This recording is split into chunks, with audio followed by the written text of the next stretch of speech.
Hello, fellow translators. Hello, fellow freelancers. I hope you're all doing well during these times, these very, very unique times that we're all going through, these very difficult times that we're all going through.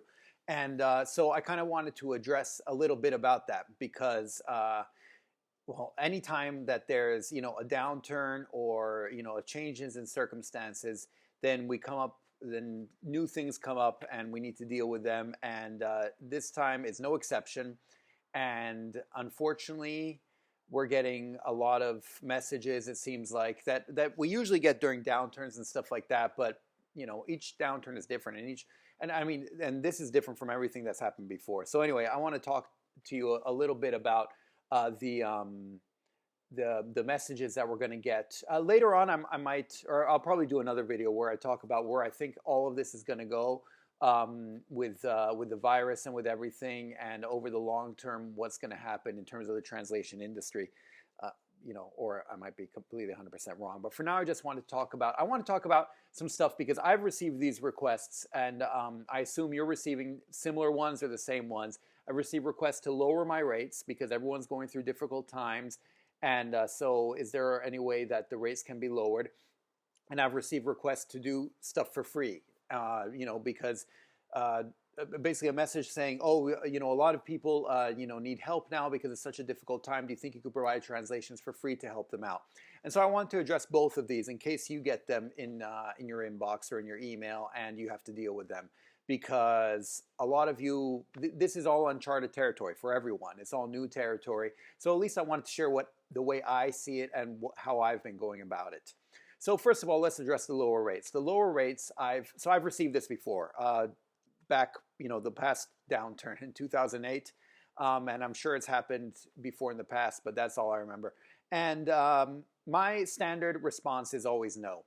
And this is because it's for several reasons. First of all, downturn or not, my translations are worth what they are. And quite frankly, in my experience, every time I've said no, it has been no change.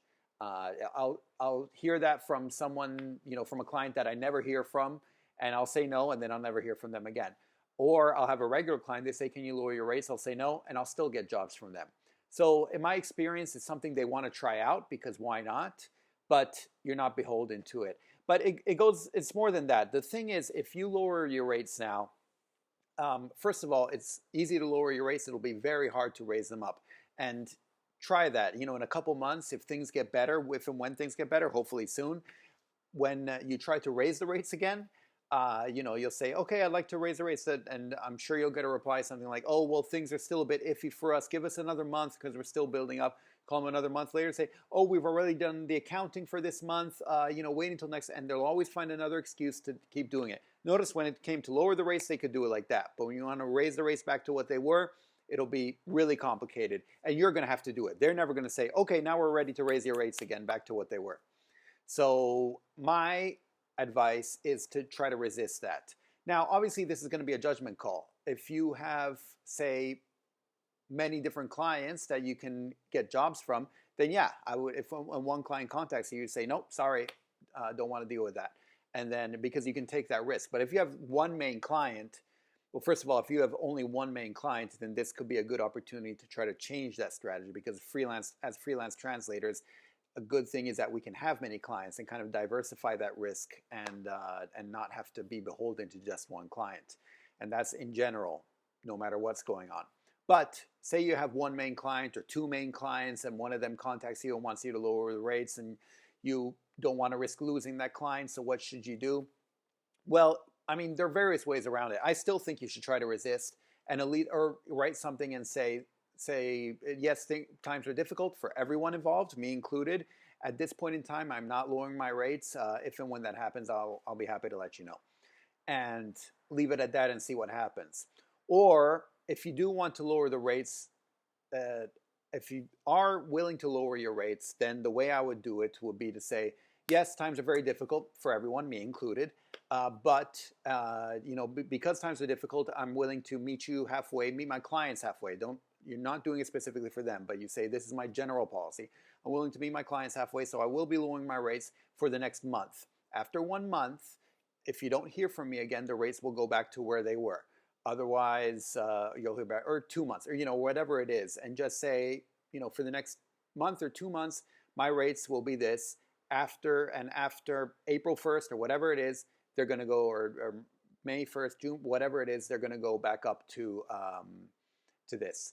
So that at least makes sure that you're not locked into those low rates, and you can start charging the higher rates, and they've been forewarned. So if they suddenly start paying you lower rates after that date, you can say, no, no, no, it's here in writing that I am charging this higher rate.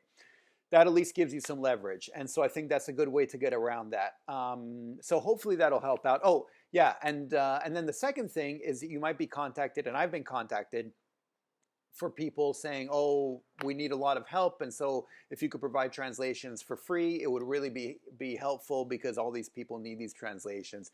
And by the way, I don't do medical translations and stuff like that, but even if that were the case, I think you need to be very wary, because unfortunately, anytime stuff like this happens, you're going to have a lot of scams as well, or people trying to profit from it. So my recommendation is to say, because look, people do need help, and people do need the services. So I would say, and in fact, what I haven't replied yet, but what I plan on saying is, I'm more than happy to help out for anyone who needs the free translations. Please put me directly in touch with them. If I'm going to provide something for free, I'm not going to do it via an agency, via a middleman. And if they give you crap and say, oh no, it's our clients and we keep it, we keep that information privileged, be like, no, once it's pro bono, they're not your clients. This is volunteer work, and so I will do it directly with them, but not with a middleman, because that doesn't make any sense. And so yeah, and at that point you can make a judgment call. If these people really need these translations, then yeah, provide them for free. And by the way, providing free translations, I've said it in many other videos, is a great way to get started, no matter what the circumstances are. So free translations couldn't really help you. So don't block it out just because it's free, but be kind of careful about how you do it, because a lot of people will try to take advantage of the situation as well. And so just keep that in mind, and you're going to start getting weird requests. Weird requests doesn't necessarily mean a bad thing. And again, I get into it. I think I'll do another video where I talk about where, excuse me, where I think things are going, because I think we will start getting more weird requests, just because everything's shifting around, and we're going to start getting people who wouldn't usually contact us start contacting us and whatever. But take each request as it comes, because each one's going to be different, and there will be people who will try to take advantage of the situation, whether it be some standard clients who just want to lower their rates to other people who actually just want to get free stuff. So yeah, anyway, yeah, hopefully you'll find this useful during this time, and at any time, I guess. But I feel like a lot of you are going to be getting contacted. Let me know if you did get contacted with any requests along these lines, or other requests you might have had, because you probably have gotten some weird requests in the past few weeks. And so I'd like to hear about them and hear how you've been coping with them, and how to deal with them going forward. So hopefully you find this useful. Don't forget to let me know if anything like this has happened to you. And I mean, yeah, that's all I have to say. All right. Okay. I'll see you in the next video. Thanks. Bye. Savedum.